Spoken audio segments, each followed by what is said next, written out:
offense. What do you see in terms of what's here that you feel like you can build on? Yeah, I mean, the first thing I'll say is that although being in New England, that we were concentrating, because I was an offensive coach, obviously, on the defensive personnel from Miami.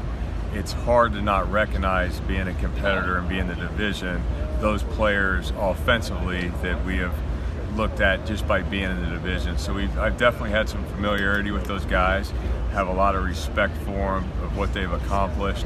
We're still in the process of that right now. Mm-hmm. You know, obviously we haven't been here very long together as a staff, so we're still in the process of our evaluation of those players, and I'm very excited.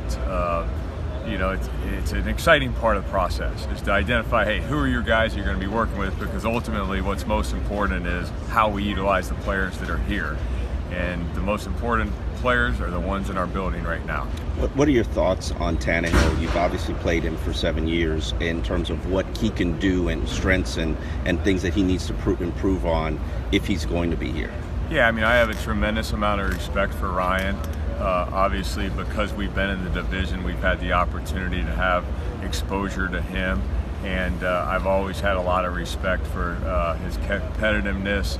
And you know, as it is with our entire roster right now, we're just trying to do a lot of catch up to try to look at the personnel at all positions and really identify, again, there's a lot of strengths on this offense. But I definitely have had a tremendous amount of respect for Ryan and what he's done competitively within the division. Outside of the competitiveness, what traits does he do or have that you say, hey, this is something I can build on? Yeah, I mean, I think I don't want to get into specific traits, you know, weaknesses or strengths. I think, again, this is a kind of an ongoing process.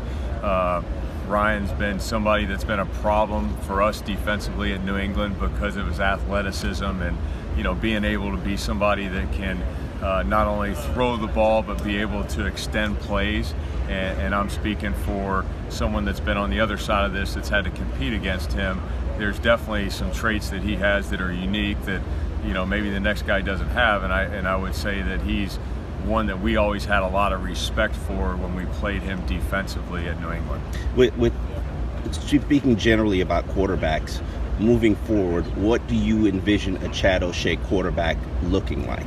Well, I think the most important thing in our quarterback moving forward here, whoever that is that we want great traits in that player. The intangibles are most important to us. Obviously, leadership is very important, work ethic. Some of the traits that we've identified, and we've done this as a staff here in this week, is to try to identify traits in each position that we want to be proud of as a Dolphins player on offense. And I think that the quarterback position is a unique position because you know, there's a lot of pressure that goes on with that position, and he has to be your greatest ambassador on your football team. He carries the message that you want to have offensively. He obviously carries the ball with him, you know, as far as on every down. So the intangibles to us on offense at that position are important, as they are other positions. You know, we've tried to identify what characteristics are most important to each position moving forward here, and I think it starts with the traits of the players.